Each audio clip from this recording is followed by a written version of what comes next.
guess what? Everybody has the right to enjoy their own Superman. And if you're one of those people who's like, I hope this movie fails, that's weird. Stop it. It doesn't make any sense. Why would you do that? Hey everyone, Andrew here, Super Fit Cosplay, and we've got some news about the test screenings of Superman 2025. So these are sort of things that have happened since I was on a little bit of a holiday, but I did feel like I wanted to come on and talk about it because I know a lot of you come to my channel specifically for Superman 2025 news and what is actually happening, which I absolutely love. So, you know, if you haven't heard anything from Superman 2025 because you've been missing me, I'm so sorry. I'm back. It's fine. Superman returns. Man of Steel returns. Superman 2025, directed by James Gunn, starring David Cornsweet, returns. So, over December, we have obviously... Okay, so just a bit of a background. So when movies are made, just in case you don't know, there are always test screenings. Now, most of the times, 9 times out of 10, these test screenings have a lot of unfinished things in them. Like, no, VFX, the story hasn't been cut yet, or, you know, things aren't really fully... completed. So when you hear that test screenings are poor, it generally doesn't take that stuff into it. It takes into account the story, the message, the plot and story, which are pretty much the same thing. The characters, the characterization, and the general feel of it. So obviously with the Superman 2025 trailer, it broke records, like millions and millions and millions of views in the first like couple hours, few hours, days. Now, that's a hard one. Okay, so are those legit views? We don't know, because every time, like, and you may have seen on my channel, you've seen sponsored ads on my channel. That's how I get paid. So keep watching them, please. You might see a trailer for the Superman 2025 movie. That counts as a view. So anybody who watched YouTube and saw that trailer preview, even if they didn't watch it fully, that counts as a view. So who knows really how many of these millions and millions of views are actually legit, but still a really high number, because really at the end of the day, you could say that for any trailer. I would say Superman 2025 is probably one of the top most anticipated movies of 2025. And whether you're a James Gunn fan or not, I think people are really curious to see what happens. I know that there's a lot of toxicity in the fanhood about the fandom, about Superman, and, you know, Zack Snyder versus James Gunn versus Richard Donner. Like, I don't think it needs to be such an intense, like, a fight. It doesn't need to be a conflict. Like, we can have a ton of versions of Superman. Like, the comic book has been around for what, like 90 years almost? So like 86 years? 86 years?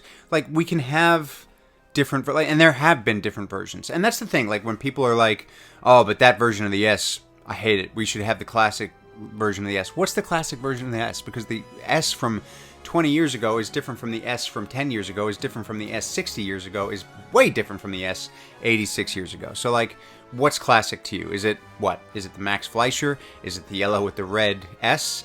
As in the very first from Action Comics #1? Like, there's room for more. Like, I hate when I see stuff, I'm ranting, but I hate when I see cosplayers go after other cosplayers for being like, that's not the real Superman. You shouldn't cosplay as that Superman. But guess what? Everybody has the right to enjoy their own Superman. And if you're one of those people who's like, I hope this movie fails, that's weird. Stop it. It doesn't make any sense. Why would you do that? Like, for a lot of people, this is going to be the Superman that they grow up with. Okay, I'm going off on a tangent. Test screening. All right. So there is a rumor that the test screenings have not been great. So essentially, the tone has been compared to Captain America, the First Avenger, and one source comparing the tone to The Mummy. I'm assuming that's the 99 Mummy with Brendan Fraser.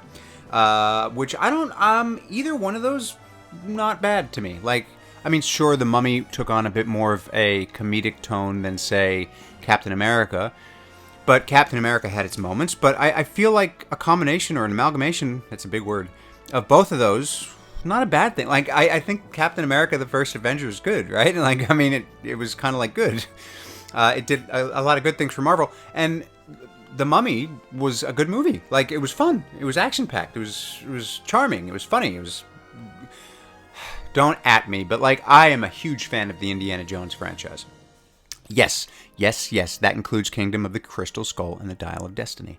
I likened the Mummy to the modern day Indiana Jones. Like, I think, you know, the Mummy 3, but like, I think it was a lot of fun. Like, it was for kids who grew up with the Mummy.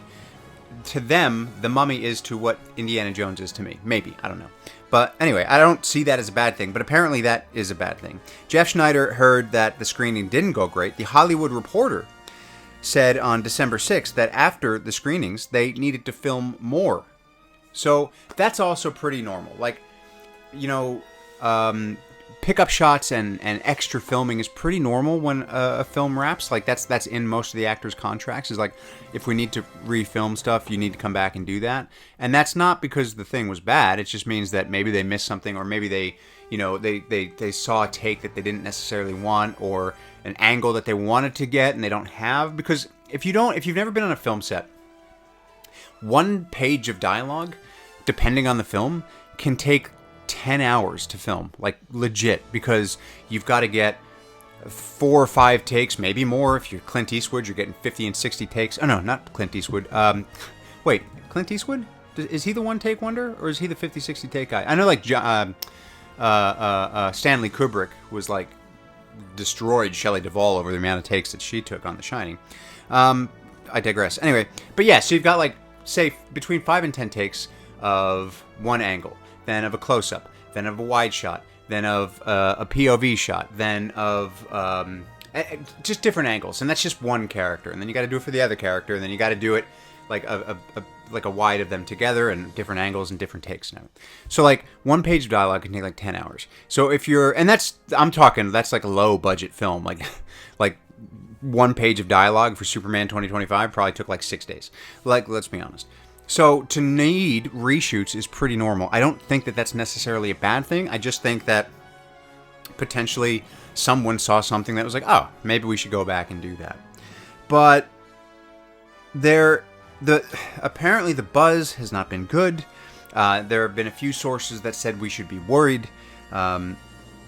And it's got the least amount of humor of any Gunn film, but there is humor throughout, which I don't find, again, I don't think that that's a bad thing. Like, I don't want to see, like, Guardians of the Galaxy. I mean, that humor there's a lot of humor sprinkled throughout. There's some serious moments, but I'd say that is more humor than I want to see in a Superman movie, just because, like, somebody like Chris Pratt, he is different. He is a different, like, Star-Lord is a different hero than Superman. Obviously, we're going to get some kind of humor, some kind of fun times. Like, we've got Crypto. So, who knows? But, like, do you think that we should be worried? Like, do you think that these sources are credible? Let me know. Comment down below. But it's interesting that this is what we're seeing, that we're getting all these people saying, well, we don't know how many people, but they're saying that we should be worried, that the test screenings might not be great. So, who knows? Like, who knows? So, I would say that they're probably still filming a little bit, or they have completely wrapped. But to say that they're filming pickup shots, I don't think is a bad thing at all. So I am looking forward to it. I'm still looking forward to it. I'm looking forward to seeing what more news that we get. So this is the latest thing that we've gotten. So hopefully there's not much credibility to it, but we will find out. So look, that's all I have to say about that. Thank you so much for watching. Please do consider becoming a member. If you like this channel, please like, comment, subscribe, hit that notifications bell, ding ding. The member thing, that will get you some extra content. It really helps me keep the channel going, which I want to do. You can also find me at Superfit Cosplay on Instagram. Thank you so much for watching, and I will catch you next time.